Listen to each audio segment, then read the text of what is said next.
Selamat datang kembali di pembelajaran operating system. Kali ini kita akan mempelajari chapter 9 mengenai virtual memory.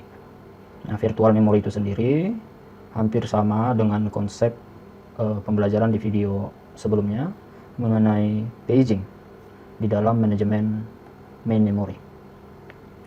Ada beberapa subtopik yang akan kita bahas. Yang pertama, background, mengapa virtual memory itu diperlukan.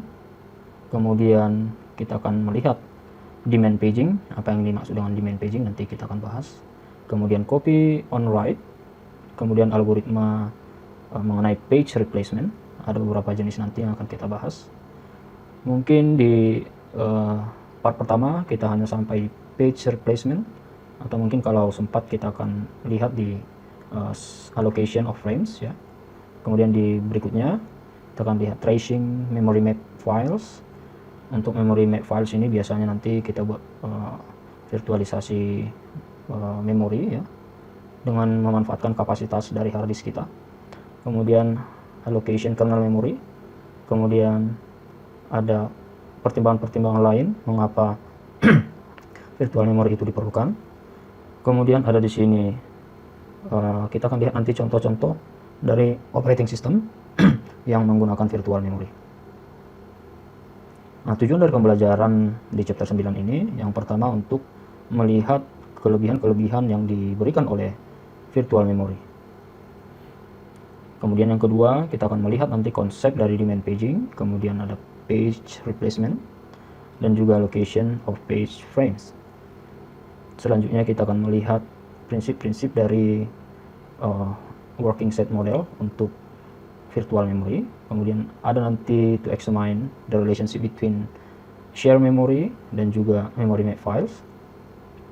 Kemudian kita akan melihat kernel memory ya, bagaimana mengatur kernel memory di dalam berbagai sistem operasi. Nah, kita akan masuk ke dalam background. Mengapa virtual memory itu diperlukan ya.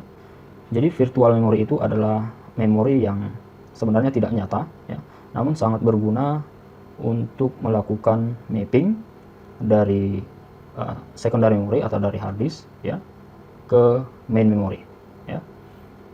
Dimana CPU ya akan melakukan eksekusi data yang bersumber hanya dari RAM saja. Oke.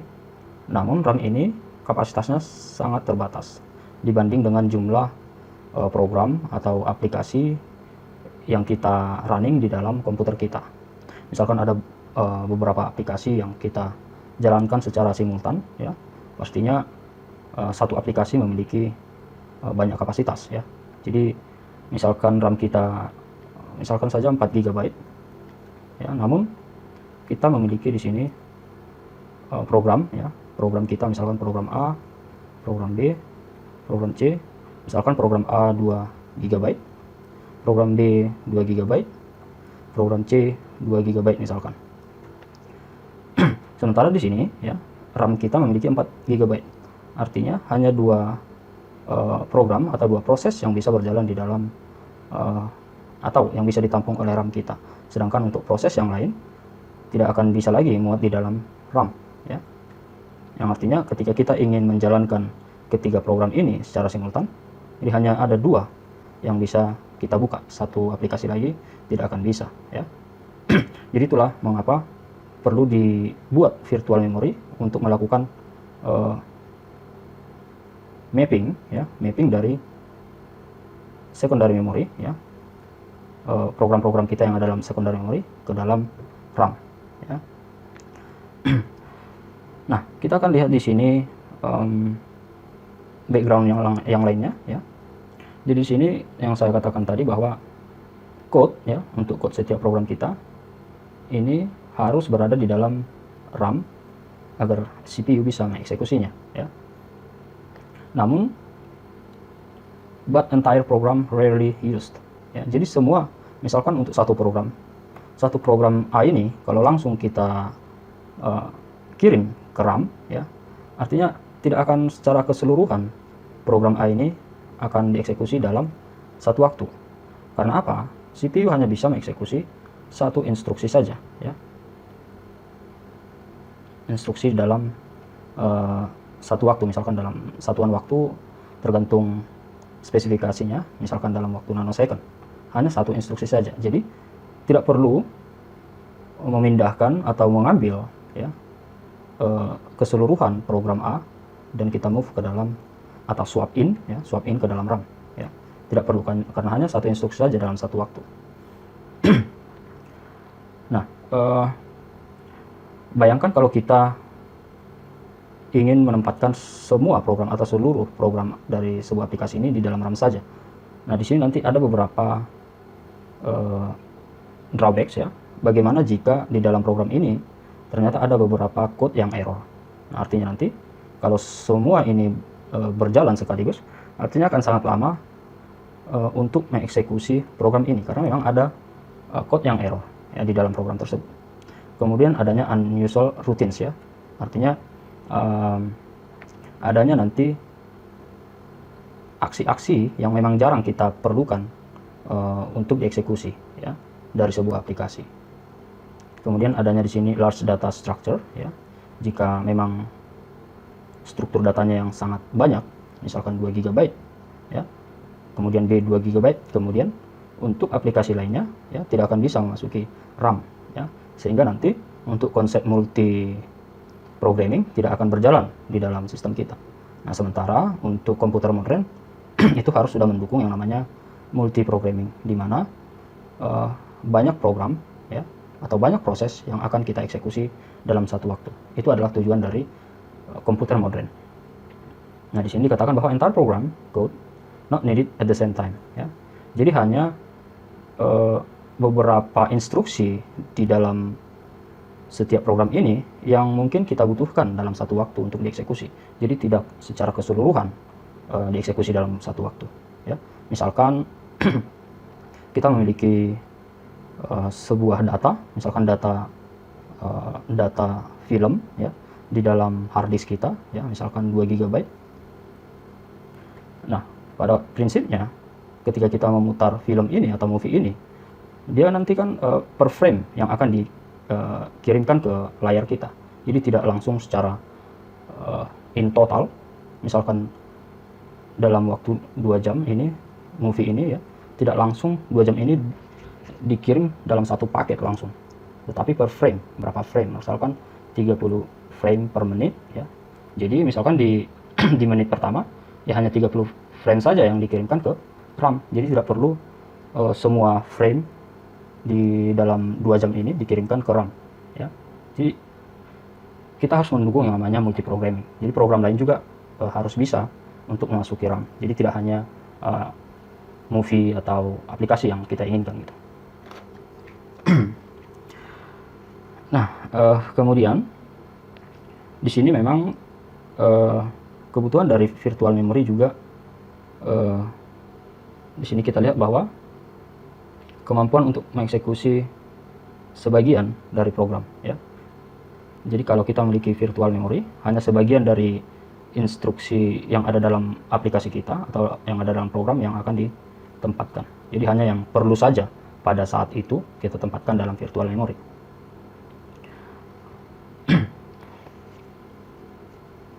Nah, ini nanti diharapkan ya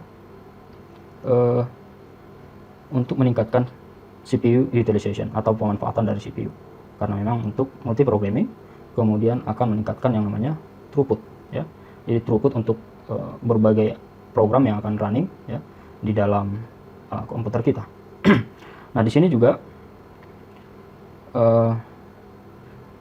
untuk response time ya dan turnaround time ini mungkin sudah dipelajari dalam CPU scheduling. Response time ini apa maksudnya ya. Kemudian turnaround time ini waktu yang dibutuhkan untuk mulai submission misalkan sebuah file hingga terminate-nya ya. Jadi akan semakin waktunya akan semakin singkat untuk banyak program atau banyak aplikasi yang akan berjalan. Nah, kemudian di sini juga akan mendukung yang namanya less input and output needed ya. Jadi keperluan input dan output akan semakin diperkecil ya, karena memang bisa dilakukan swap program ke dalam memori ketika diperlukan. Kemudian ketika memori sudah full ya, memori ini sudah full, bisa di swap out ya ke dalam secondary memory lagi dan dimasukkan. Jadi konsepnya hampir sama dengan paging yang ada di video sebelumnya ya, di mana ada swap in dan swap out.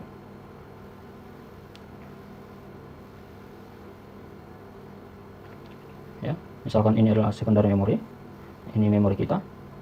Ketika memori kita sudah penuh ya, misalkan penuh oleh proses ya, kemudian ini akan di swap out beberapa page ya atau beberapa frame ke dalam secondary memory ya.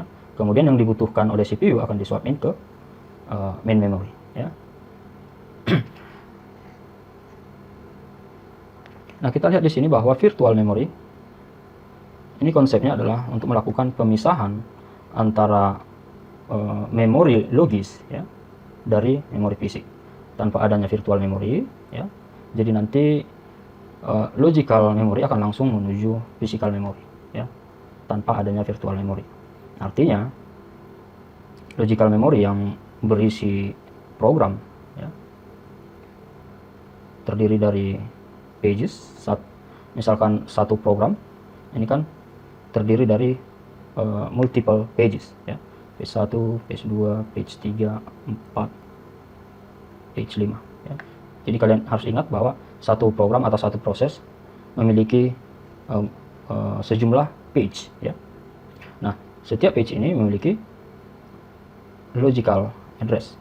Nah, tanpa adanya virtual memory, ini akan langsung menuju physical atau menuju RAM ya. Jadi akan sangat lama bagi CPU nanti untuk melakukan pemanggilan data dari RAM ya. Ini yang akan kita hindari ya. Kita harus melakukan CPU utilization dengan sangat baik. Nah, di sini juga terlihat bahwa hanya beberapa bagian yang ada dalam program yang dibutuhkan untuk dieksekusi ya, dan itu harus dikirimkan ke dalam memori. Nah, kemudian di sini kita lihat bahwa logical address space can therefore be much larger than physical address space. Jadi jelas ya. Jadi bisa saja proses yang ada dalam aplikasi ya, ini lebih besar kapasitasnya dibanding dengan kapasitas RAM kita. Ini jelas ya. Misalkan untuk yang gaming ya, sebuah game atau beberapa game yang running di dalam satu komputer kita, sementara komputer kita hanya memiliki misalkan kapasitas 16 GB RAM-nya ya, GB. Sementara game kita ya, kita tahu sendiri berapa kapasitasnya. Jadi akan sangat sulit jika memang tidak ada virtual memory.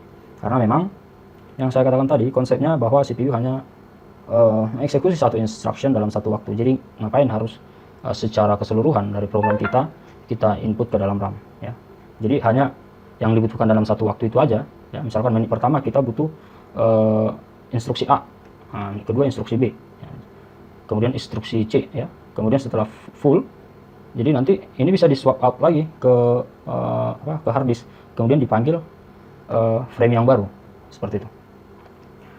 Nah, di sini jadi jelas ya bahwa di sini akan mengizinkan address space to be shared by several process ya, karena memang kita memiliki RAM dengan address space yang limited, terbatas ya, dari 0 sampai sekian ya, misalkan sampai n. Nah, ini sifatnya share ya untuk setiap proses atau program yang memiliki multiple pages. Misalkan untuk program A atau proses A memiliki 5 pages, kemudian ini program B memiliki 4 pages, ini mereka harus saling share address space yang ada dalam RAM. Nah, sehingga di sini karena ini share ya, tentu nanti akan lebih efisien dalam meng-create proses yang akan dikirimkan ke dalam RAM. Nah, kemudian kebutuhan untuk merunning program secara bersamaan juga harus didukung oleh komputer modern. Kemudian di sini ada less I/O needed to load or swap processes. Nah, untuk address space dari virtual memory, ini sudut pandang logisnya ya, bagaimana proses ini di store di dalam memori. Jadi nanti kita gunakan virtual address space yang ada dalam virtual memory juga ya. Nah, biasanya ini kalau untuk virtual memory juga ya, alamatnya selalu diawali dari address 0 ya, sampai berapa spesifikasi dari virtual yang kita miliki, virtual memory yang kita miliki. Nah, di sini dikatakan bahwa di dalam video sebelumnya juga saya sudah jelasin bahwa kalau physical memory ini merupakan RAM, ya, di mana RAM itu atau physical memory itu memiliki yang namanya physical address, ya. Sementara CPU ini akan mengeluarkan yang namanya logical address.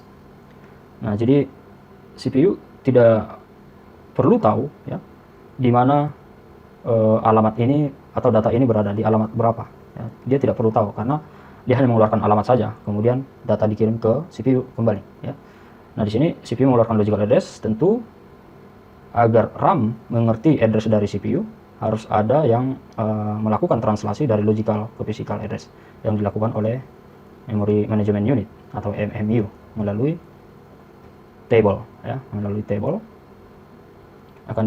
atau page table, ya, akan ditranslasi dari logical address ke physical address. Kalau untuk lebih lengkapnya bisa dilihat di video sebelumnya. Nah, jadi di sini, ya, MMU ini, Memory Management Unit ini harus melakukan mapping dari logical ke physical, ya, dari logical ke physical harus di map. Nah, kemudian di sini juga, ya, nanti adanya sistem proteksi agar nanti tidak mengakses yang namanya alamat dari operating system yang ada di RAM atau proses lainnya yang ada di RAM. Jadi alamat tersebut harus benar menuju physical address dia, ya. Jadi tidak boleh pergi ke physical address lainnya. Oke, nah di sini kita akan melihat demand paging untuk demand segmentation. Mungkin Anda bisa melihat referensi di buku kita, ya. Namun untuk di pembelajaran kali ini kita hanya berfokus kepada demand paging. Nah, di sini dikatakan bahwa virtual memory ini diimplementasi melalui demand paging. Demand paging arti demand permintaan, paging, ya, paging, ya. Nah, virtual memory ini, ya, pemanfaatannya CPU, ya, akan mengeksekusi instruksi dari sebuah program. Nah, ketika CPU mengeksekusi satu instruksi, hanya instruksi tersebut yang diminta, ya, CPU melakukan atau demand terhadap paging dari sebuah proses. Jadi hanya paging tersebut yang nanti akan dipresentasi, ya, atau dihidangkan di dalam virtual memory, ya. Jadi hanya paging yang dibutuhkan oleh CPU saja yang dimuat di dalam virtual memory. Jadi tidak perlu entire program dimuat di dalam virtual memory. Jadi hanya yang diperlukan saja. Oke, menit pertama saya butuh ini. Nah, menit kedua saya butuh ini. Jadi itu nanti yang akan dilakukan swap in swap out, ya, antara secondary memory dan juga main memory. Nah, bisa kita lihat di sini bahwa untuk virtual memory, ya, ini bisa saja nanti lebih besar kapasitasnya dibandingkan dengan physical memory. Namun di dalam virtual memory ini nanti akan tersimpan semua pages yang dibutuhkan oleh CPU, ya. Jadi setiap pages yang dibutuhkan oleh CPU nanti akan di save di dalam virtual memory. Kemudian dari virtual memory akan mengambil page-nya yang ada dalam physical memory, apakah tersedia di dalam physical memory atau tidak, ya. Nah, nanti untuk melihatnya melalui memory map ini.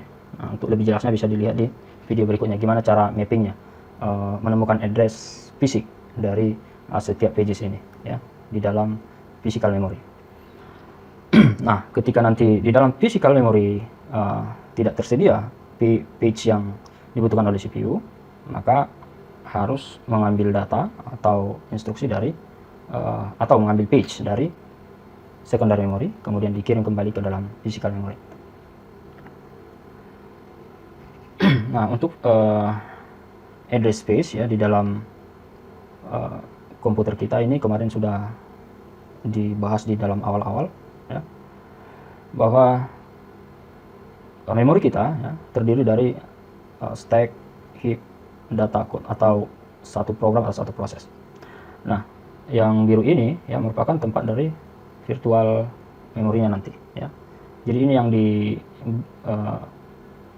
yang memiliki alamat untuk virtual memory. Nah, ini kita bisa menambah stack, bisa menambah heap ya.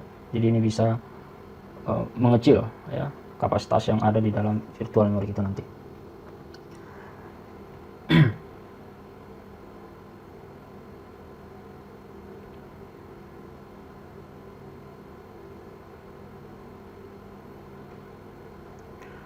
Nah, sekarang kita akan melihat demand paging. Tadi juga saya sudah jelasin ya demand paging. Nah, di sini could bring entire process into memory at load time ya. Jadi bisa sebenarnya membawa semua proses ke dalam memori pada saat load time ya, pada saat waktu pemuatan ke dalam main memory. Atau bisa saja kita membawa sebuah page ke dalam memori ya, hanya ketika itu dibutuhkan ya. Jadi yang paling benefit yang paling banyak sebenarnya yang kedua ini ya. Jadi hanya membawa satu page ke dalam memori only when it's needed. Jadi ketika tidak dibutuhkan, yang ngapain kita bawa ke dalam main memory ya. Jadi nanti akan mengalami less IO needed ya. Jadi tidak perlu ketika sebuah program memerlukan code untuk mengakses input dan output ya. Jadi itu hanya ketika dibutuhkan saja nanti di-swap in ke dalam main memory. Jika tidak, ya tidak perlu ya. Nah, sehingga di sini akan sedikit memori yang diperlukan oleh setiap program ya. Jadi jelas sedikit memori yang dibutuhkan oleh setiap program, walaupun program tersebut memiliki kapasitas yang besar, namun untuk mendukung multi-programming ya, akan ada banyak program yang bisa dimuatkan di dalam main memory ya. Jadi misalkan hanya 5 instruksi untuk satu program ya. Jadi kemudian di waktu berikutnya di swap out ke secondary memory, kemudian berganti lagi ya. Sehingga akan terjadi yang namanya faster response ya, di mana memang CPU utilization bisa kita gunakan untuk multiprogramming. Sehingga jelas ya, more users atau more programs, more application can run in the same time atau secara concurrently.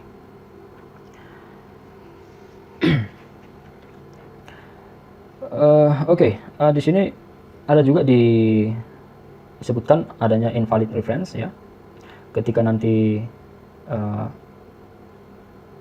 tidak adanya program yang dibutuhkan atau page yang dibutuhkan di dalam main memory ya, maka kita akan buat sebagai invalid yang menyatakan bahwa alamat yang dibutuhkan atau data yang dibutuhkan oleh CPU pada alamat A misalkan ini tidak tersedia di dalam RAM, sehingga atau tidak tersedia di dalam virtual memory, sehingga akan dibuat invalid bit ya, untuk menandakan bahwa harus di swap in dari secondary memory. Nah, di sini dikatakan not in memory, maka harus di bring to memory ya. Nah, untuk demand paging juga sering dikenal sebagai lazy swapper ya, karena memang hanya pada saat dibutuhkan saja di swap in atau swap out ya. Jadi ketika tidak dibutuhkan ya ngapain ya.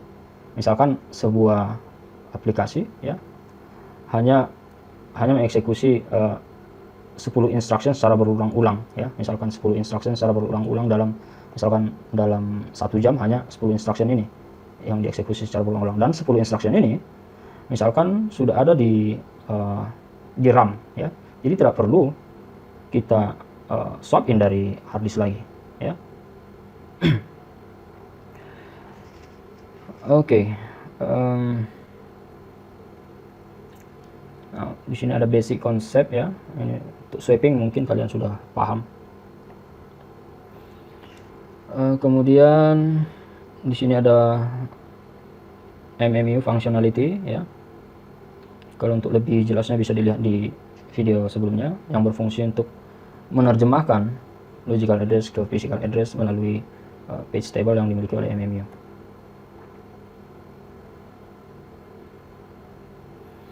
Nah, ini yang saya katakan tadi, adanya valid dan invalid bit ya.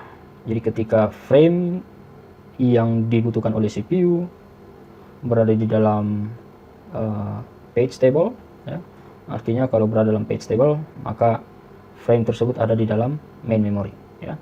Jika dia valid, maka valid bitnya misalkan 1 ya, atau V dibuat di sini kalau dia tersedia di dalam main memory atau di dalam RAM. Kalau tidak tersedia, maka akan invalid ya, dan harus ditransfer dari secondary memory ke dalam main memory. Nah, ini nanti kita akan lihat adanya page fault ya, jika dia invalid. Artinya page fault ya, page-nya tidak berada di dalam page table ini ya. Artinya tidak page atau frame atau page ya. Page dengan frame itu sama ya. Namun ketika kita mengatakan page ya, maka kita akan berbicara tentang virtual memory ya, atau berbicara tentang secondary memory ya, yang memiliki logical address. Nah, sementara frame ini hanya namanya saja, namun kalau di dalam non-contiguous fashion ya, non-contiguous fashion, ukuran dari page dan frame itu sama ya, ukuran dari page dan frame itu sama. Jadi tidak ada bedanya antara page dan frame sebenarnya. Hanya ketika dikatakan dia frame, maka dikatakan frame berarti data yang ada dalam main memory ya. Dikatakan page berarti data yang ada di dalam secondary memory atau di dalam page table, di dalam virtual memory atau logical memory ya. Kemudian alamatnya berbeda, ini logical, ini physical. Nah, ketika dia tersedia di dalam page table ya, maka valid bit atau disebut sebagai page hit. Nah, di dalam algoritma nanti kita akan menghitung berapa rasio page hit untuk setiap algoritma. Yang mana yang terbaik ya, pastinya dilihat nanti seberapa banyak hit yang terjadi ya. Artinya kalau dia hit ya, tidak perlu mengambil data atau swap in data dari secondary memory ya. Kalau dia page fault, artinya harus di swap in dari secondary memory. Ini adalah contohnya ya, ketika beberapa pages tidak berada di dalam main memory. Misalkan untuk logical memory ya, misalkan inilah satu proses ini terdiri dari beberapa pages, dari page 0 hingga page 7. Kemudian di sini dari page table ini akan kita lihat ya, mapping frame yang tersedia di dalam RAM kita atau dalam physical memory. Nah, kita lihat bahwa satu program ini, satu proses ini ya, ternyata yang tersedia di dalam RAM hanya ada page 0 A ya, kemudian 6 ya, G, kemudian 9 F. Oke. Nah, bisa dilihat dari page table ini ya, ketika dia ini adalah page number ya. Page number misalkan page number 0 ya. Kita akan lihat di sini bahwa page number 0 di dalam table ya, ini berada di mana di dalam physical memory ya. Jadi ini adalah frame number ya. Yang ada di sini ini adalah frame number. Jadi logical memory ya. Kemudian di sini ada page table. Di sini ada tersedia mapping dari page number ya. Page number. Kemudian isi dari setiap page number ini adalah frame number ya. Jadi nanti ada input berupa page number, output dari table ini adalah frame number ya. Outputnya frame number. Nanti akan digabungkan dengan ada yang namanya nanti displacement ya. Jadi alamatnya menjadi F plus displacement atau offset ya. Sementara di sini adalah page dan displacement. Ya, displacement ini tidak mengalami perubahan address tetap ya. Yang mengalami perubahan adalah page number berubah menjadi frame number. Nah, frame plus D ini disebut sebagai physical address. Nah, bisa dilihat di video sebelumnya ya. Jadi ini nanti page 0 ini berada di dalam frame 4 ya. Kita akan menuju frame 4 di dalam main memory. Nah, jadi kita menemukan data yang dibutuhkan oleh CPU ternyata sudah berada dalam physical memory sehingga tidak perlu melakukan swap in ya. Artinya ini adalah page hit ya. Jadi ditandai dengan valid bit ya. Kemudian ketika misalkan CPU membutuhkan page B ya, ada di page number 1, dilihat di sini page number 1 ternyata tidak tersedia di dalam RAM ya, sehingga ini disebut sebagai page fault dan harus di swap in dari secondary memory ke physical memory.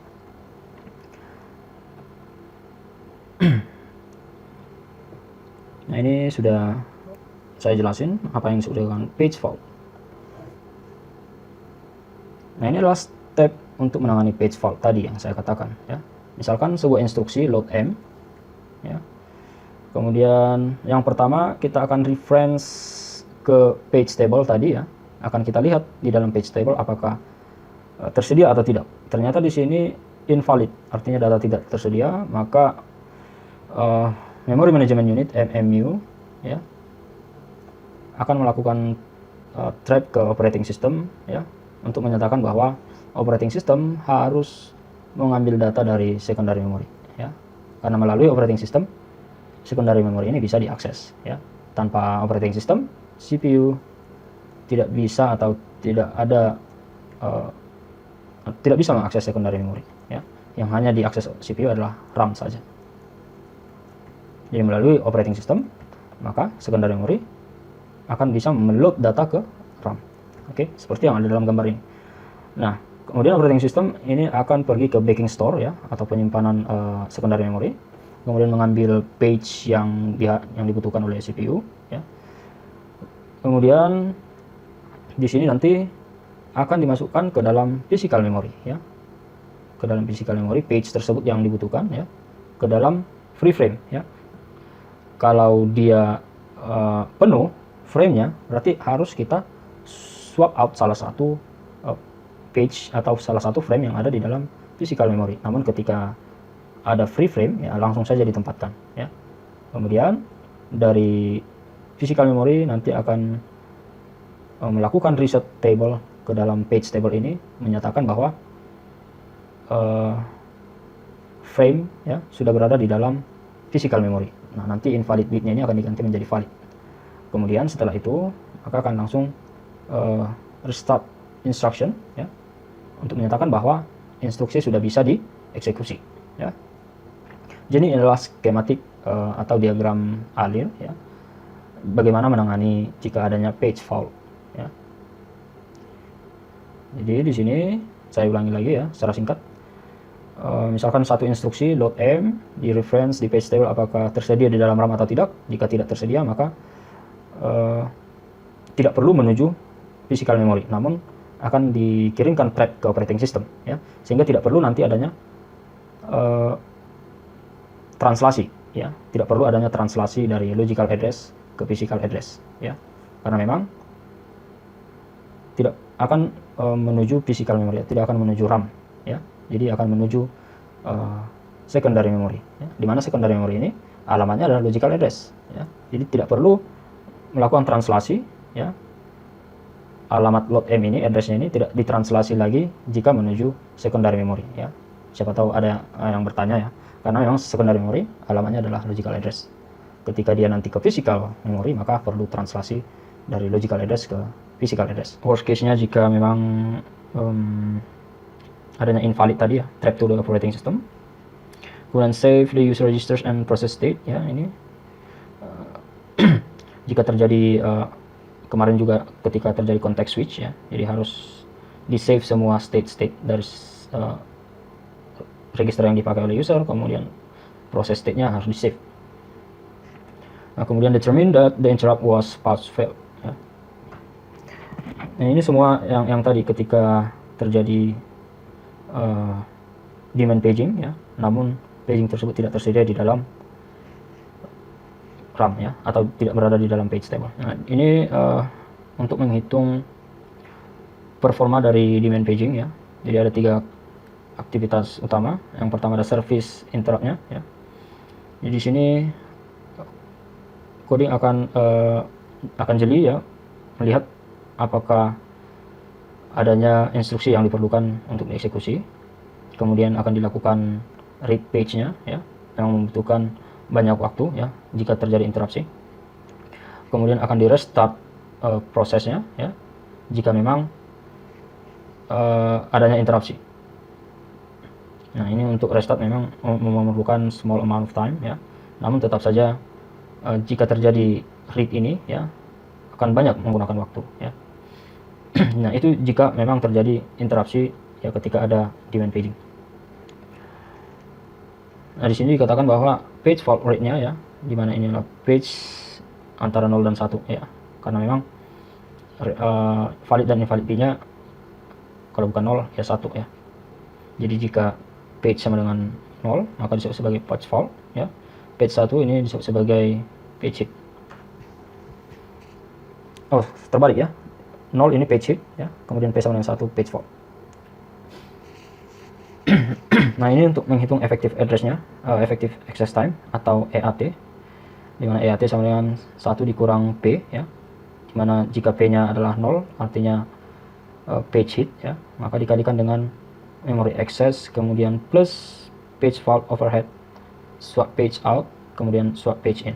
Jadi ini adalah effective access time. Ini adalah contohnya untuk menghitung effective access time-nya tadi ya, EAT. Jika memory access time 200 nanosecond, kemudian di sini ada rata-rata page fault ada 8 milisecond, kemudian EAT-nya kita tinggal memasukkan ke formulanya, lakukan substitusi setiap ini yang diketahui ya, 1 dikurang P kali 200 untuk memory access time, kemudian plus P dikali 8 milisecond, kemudian hasilnya adalah 200 plus P dikali 7999800. Kemudian di sini jika one access out 1000 ya menyebabkan 1 page fault, kemudian diperkirakan bahwa EAT sama dengan 8,2 mikrosecond. Oke, kemudian di sini ada performance degradation ya. Ini kurang dari 10% ya. Bisa dilihat di sini bahwa 220 lebih besar ya, 200 plus ini ya, maka bisa dicari nanti page-nya ya. Maka di sini one page fault in every 400 memory access. Ini adalah untuk demand paging ya. Jadi bisa nanti kalian latih juga untuk mencari ketika kita mengakses memori berapa page fault ya. Jadi nanti page fault ini juga tergantung kepada algoritma yang digunakan. Nah, kita akan melihat copy on write ya. Misalkan ketika ada dua proses atau parent and child proses ya ingin mengakses yang namanya share pages ya, share pages dalam satu waktu ya. Misalkan satu proses ingin melakukan modifikasi terhadap page tersebut, apa yang terjadi ya. Nah, harus diterapkan proteksi terhadap data lama ya. Kita harus mempertahankan data lama in case other process ingin mengakses data yang lama tersebut ya. Sehingga di sini bahwa ada dua proses P1 P2 mengakses page yang sama yang ada dalam physical memory ya. Ini sebelum ada modifikasi. Nah, ketika ada modifikasi, misalkan proses 1 melakukan modifikasi, proses 1 harus membuat copy dari page yang dimodifikasi agar proses 2 jika ingin mengakses data lama ya, dia masih bisa mengakses page C ya. Jadi tidak mengalami perubahan. Jadi harus dibuat copy dari page yang sudah dimodifikasi. Nah, sekarang kita akan lihat bagaimana jika memang tidak ada free frame di dalam main memory. Jadi tidak ada free frame. Semua ini terisi oleh pages atau frame ya. Atau frame. Nah, harus dilakukan replacement ya dari secondary memory ke main memory ya. Ada berbagai algoritma nanti yang akan kita gunakan ya, algoritma yang akan kita gunakan. Nah, jadi mengapa harus dilakukan replacement ya. Jadi yang pertama, ketika ada terminasi, misalkan satu proses atau satu program tersebut memang sudah selesai dieksekusi secara keseluruhan dan harus diterminasi, harus di swap out ke secondary memory, kemudian di replace dengan page yang baru ya. Nah, algoritma ini nanti ada berbagai algoritma ya, ada FIFO, kemudian ada optimal replacement, kemudian ada least recently used replacement. Nanti kita akan lihat satu persatu. Nah, tujuan dari algoritma ini ya untuk melihat seberapa besar hit ratio jika dilakukan page replacement. Jadi diharapkan nanti setiap algoritma ini memiliki page fault yang rendah ya, page fault, sementara page hitnya tinggi ya. Jika page hit tinggi maka tidak perlu ke secondary memory. Jika page fault tinggi ya kita harus melakukannya secondary memory, sehingga ketika dari secondary memory otomatis nanti akan membutuhkan waktu yang lebih lama lagi untuk memperoleh page dari secondary memory.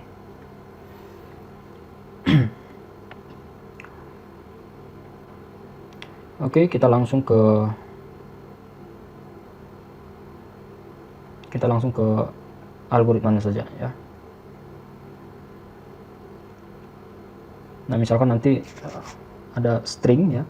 Contohnya kita memiliki string atau page ya, page 701 sampai ini 1 ini yang akan dieksekusi oleh CPU ya. Bagaimana caranya? Ya, menggunakan berbagai pendekatan algoritma.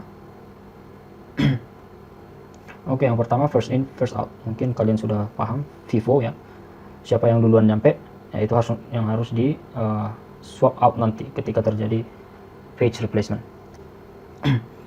Ya, misalkan CPU mengeksekusi page 7 ya, dilihat nanti di page table-nya apakah ada 7 atau tidak ya.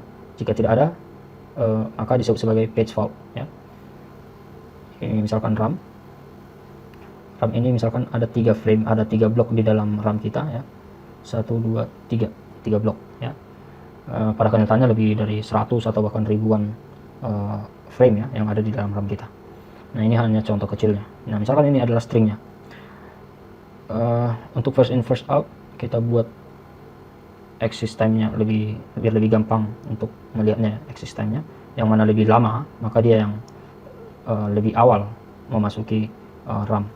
Oke, misalkan CPU ingin mengeksekusi page 7 yang memerlukan page 7, maka akan dilihat apakah tersedia atau tidak ya. Misalkan RAM ini awalnya kosong sehingga tidak ada page atau frame di dalamnya ya, maka otomatis ini disebut sebagai page fault. Kemudian CPU memerlukan 0, page 0, dilihat di dalam RAM tidak ada page 0, maka akan page fault ya. Ketika page fault, ingat page akan di move ke RAM dari secondary memory, sehingga di sini akan diisi 0 ya. Kemudian 1 diisi ke frame yang ketiga ya. Nah, kemudian berikutnya 2 ya. Maka di sini perlu adanya replacement. Yang kali ini kita menggunakan FIFO. Yang mana yang akan kita replace dari sini? Yaitu yang duluan memasuki RAM ini akan dikeluarkan dari RAM ya. Jadi yang mana yang lebih dulu di sini antara 7, 0 dan 1 ya. Jadi di sini 1 yang terakhir memasuki RAM, kemudian 0, kemudian 7 yang paling awal ya memasuki RAM, sehingga 7 ini akan digantikan ya, di swap out ke secondary memory.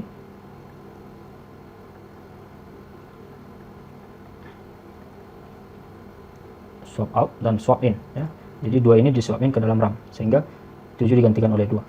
Kemudian CPU membutuhkan 0 ya, page 0, kemudian ini disebut sebagai hit ya, karena memang 0 sudah tersedia di dalam RAM, jadi tidak perlu di swap in dari secondary memory lagi, sudah tersedia ya.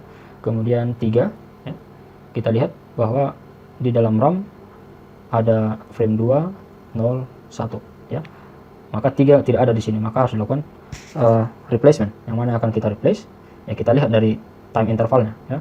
Jadi ketika dia hit tidak perlu kita lihat ya, jadi yang perlu kita lihat adalah yang faultnya ya. Jadi yang kita lihat di sini 2, 1, 0 ya, 2, 0, 1, jadi yang paling lama adalah 0, jadi 0 ini harus diganti oleh 3. Kemudian CPU membutuhkan 0 lagi, maka kita harus lakukan replacement. Yang mana akan kita replace dari 2, 3, 1 ini ya, maka di sini ada 3, ini tidak kita hitung ya, 3, 2, 1, maka yang paling awal adalah 1, maka 1 ini akan kita gantikan menjadi 0. Oke. Kemudian 4, jadi ini adalah page fault ya, jadi semua ketika diganti ke RAM adalah page fault, berarti ini fault, ini hit, ini fault, ini fault.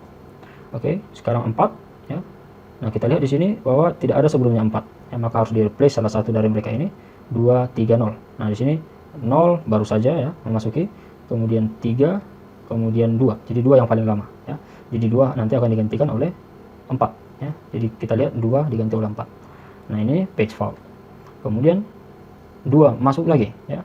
2 berarti yang mana yang lebih awal dari 430 ini? 403, berarti 3 harus diganti. Di sini 3 diganti menjadi 2. Oke, jadi seperti itu seterusnya. Nah, kita lihat di sini bahwa hit di sini ini hit ya. Kemudian hit kembali. Kemudian di sini ada hit lagi di sini. Berarti ada total hit 1 2 3 4 5. 5 hit, page hit. Kemudian page fault 1 2 3 4 5 6 7 8 9 10 11 12 13 14 15. Ada 15 page fault. Jadi nanti rasio hit rasionya atau rasio hitnya sama dengan 5/15 ya. Atau 5 dari totalnya sepertinya ya. Total dari gabungan antara page hit dan page fault ya. Tapi di sini page hitnya ada 5, page faultnya adalah 15. Nah, misalkan kita ada reference string seperti ini ya. Maka kalau kita gunakan 3 frame dan 4 frame nanti akan berbeda ya.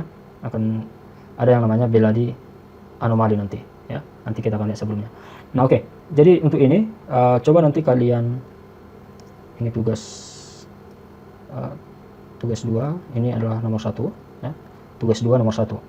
Coba kalian nanti misalkan untuk string yang sama ini kalian gunakan frame, ada 4 frame.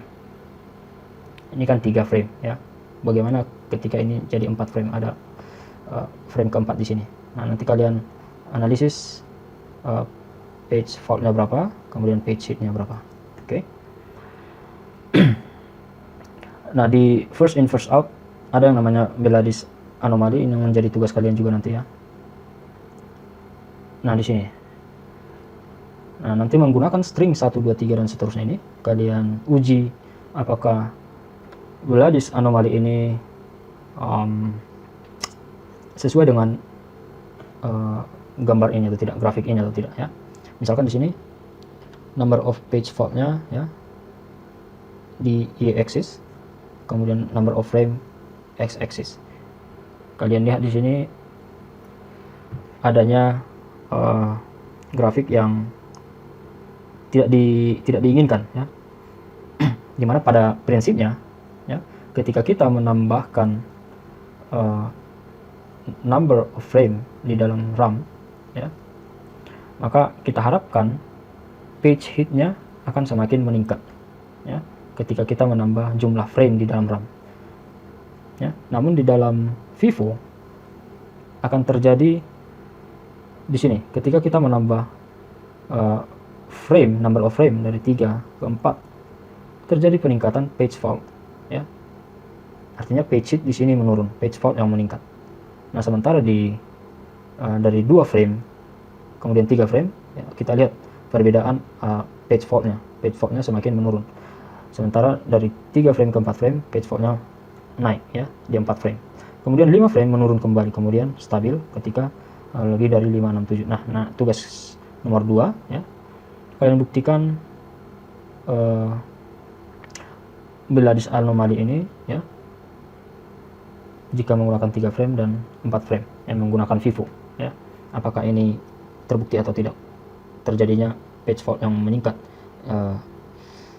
antara 3 dan 4 ini ya, menggunakan string yang terakhir, string 1 2 3 4 sampai seterusnya. Nah, itu nomor 2-nya. Nah, kemudian di optimal algorithm ya. Nah, untuk replacement menggunakan optimal algorithm ya. Di sini yang di replace adalah the longest period of time. Di sini yang akan dibutuhkan untuk waktu berikutnya yang paling lama ya. Itu yang harus di swap out ya. Nah, misalkan di sini kita ada string yang sama ya, 7 0 dan seterusnya. Misalkan RAM dalam keadaan kosong, maka ini page fault ya. Kemudian memerlukan 0 lagi page fault, kemudian 1 page fault. Kemudian 2 Nah, akan dilihat. Untuk berikutnya, ya,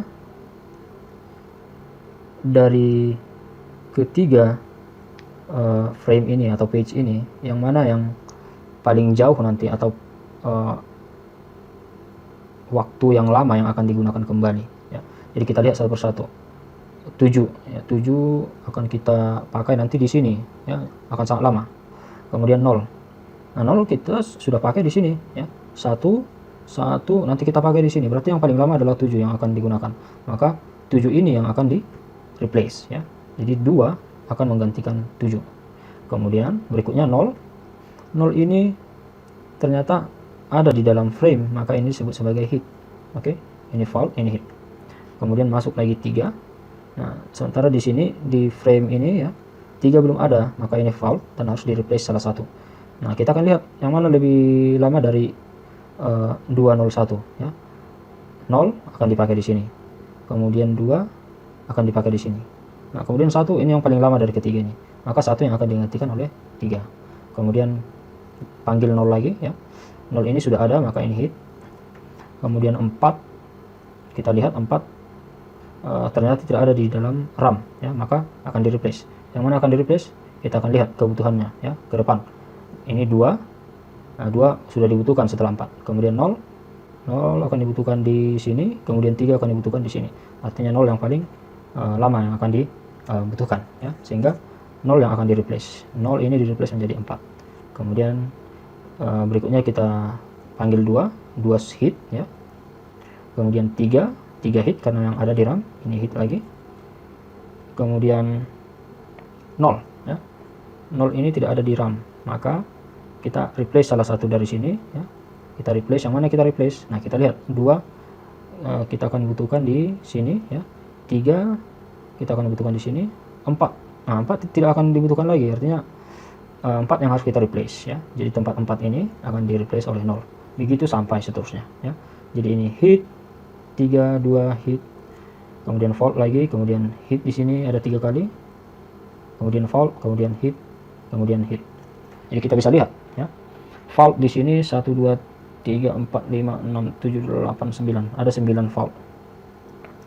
Kemudian hit 1 2 3 4 5 6 7 8 9 10 11 ya. Nah, ada 11 hit, ya.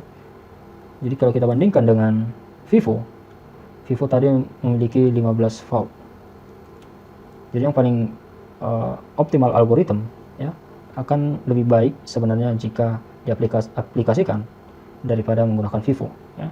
Namun pada praktikalnya optical algoritma ini tidak digunakan karena memang ini kan kita lihat, kita memprediksi di sini page mana yang akan dipakai oleh CPU. Nah, kita tidak bisa secara praktikal memprediksi page mana yang akan dipanggil oleh CPU, ya. Sehingga ini secara praktikal tidak digunakan, namun secara teori, ya, optimal algoritma ini lebih baik dibandingkan dengan Vivo dan juga LRU, ya. LRU. Nah, kita lihat di sini ada LRU algoritma, di mana LRU algoritma ini, ya, kita akan melihat yang mana the least recently used, ya, least recently used, atau yang paling lama digunakan, ya. Kalau Vivo tadi yang paling awal memasuki RAM, ya. Kalau least recently used yang paling lama yang berada di dalam RAM. Nah, string yang sama, ya, berarti ini adalah fault, ini fault, ini fault, kemudian 2, maka yang paling lama, ya, kita acuannya dari titik 2 ini, ya, berarti yang paling lama adalah 7, maka 7 yang akan diganti, ini fault. Kemudian 0, yang paling lama adalah kalau 0 berarti ini hit, tidak perlu diganti, ya, karena memang tersedia di dalam RAM. Kemudian kita panggil 3, ya, maka 3 tidak ada di sini, maka perlu di swap in dari secondary memory. Maka yang harus kita ganti adalah 0 ini adalah most recently used, oke. Yang paling baru digunakan. Yang paling lama digunakan adalah dari ketiga ini adalah 0, 2, 1. Maka 1 ini yang harus diganti, oke. Maka ini sebagai page fault. Kemudian dipanggil 0 lagi, 0 sudah tersedia, maka ini adalah hit. Kemudian 4 dipanggil lagi, ya, 4 ternyata tidak tersedia di sini, maka 4 ini akan menggantikan salah satu ini ya. Yang mana yang akan digantikan? Maka yang akan digantikan adalah, walaupun dia hit, kita akan hitung ya, karena yang paling lama yang digunakan ya. Berarti 0, kemudian 3, kemudian 0, kemudian 2. Jadi 2 yang akan kita ganti ya. Nah, jadi sini 2 ini akan diganti menjadi 4. Oke. Kemudian 2 kita panggil. Di sini tidak ada 2, maka harus kita ganti dari 403 yang mana paling lama. 403 ya, maka 3 ini akan kita ganti. 3 ini diganti menjadi 2. Oke. Ini page fault, kemudian 3 akan kita lihat di sini tidak ada 3, maka ini page fault ya. Yang akan kita ganti adalah dari 402 ini adalah yang paling lama di memasuki RAM. 2 4 0, maka 0 yang akan kita ganti. 0 akan diganti menjadi 3. Oke. Begitu seterusnya. Jadi di sini hitnya ada 1 2, ini hit. Oke. Berarti hit di sini ada 1 2 3 4 5 6 7. Kemudian fault sama dengan 1 2 3 4 5 6 7 8 9 10 11 12. Ada 12 fault. Jika dibanding dengan FIFO, maka least recently used ini lebih diunggulkan dibanding dengan FIFO. FIFO adalah the worst algorithm in page replacement ya. Jadi yang paling sering digunakan adalah FIFO. Sementara kalau optimal algorithm ya, ini tidak digunakan secara praktikal, namun dia yang terbaik di dalam segi teori ya. Yang lebih sering digunakan adalah least recently used atau LRU algorithm. Ini OPT ini adalah optimalnya tadi ya, optimal replacement algorithm. Oke, mungkin untuk pertemuan kali ini sampai di algoritma saja. Nanti di video berikutnya kita akan lanjut ke pembahasan berikutnya. Oke, sekian dan terima kasih.